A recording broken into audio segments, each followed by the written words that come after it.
জম্মু কাশ্মীরের পেহেলগামের ভয়াবহ সন্ত্রাসী হামলার পর ভারতে নিষিদ্ধ করা হয়েছে একাধিক পাকিস্তানি সেলিব্রিটির ইনস্টাগ্রাম অ্যাকাউন্ট। ভারতীয় ব্যবহারকারীরা এখন আর দেখতে পাচ্ছেন না পাকিস্তানের জনপ্রিয় অভিনেত্রী মাহিরা খান, হানি আমির, সজল আলী ও গায়ক আলী জাফরের ইনস্টাগ্রাম প্রোফাইল। তবে পাকিস্তানি অন্য তারকা ফাওয়াদ খান, আতিফ আসলামদের সামাজিক যোগাযোগ মাধ্যম ভারতে এখনও সচল রয়েছে। 22 এপ্রিল জম্মু কাশ্মীরের পর্যটন কেন্দ্র পেহেলগামের বৈশারান এলাকায় সন্ত্রাসী হামলায় নিহত হন অন্তত 26 জন। হামলায় নিহতদের মধ্যে ছিলেন এক নেপালি নাগরিকও। প্রত্যক্ষদর্শীরা জানান, হামলাকারীরা ধর্ম জানার পর কাছ থেকে গুলি চালিয়ে হত্যা করে।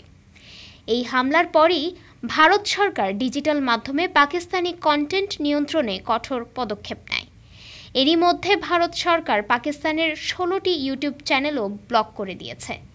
এছাড়া Pakistani Dawn news, Geo news, ARY news, Samaa TV সহ একাধিক জনপ্রিয় গণমাধ্যমও ভারতে দেখা যাচ্ছে না।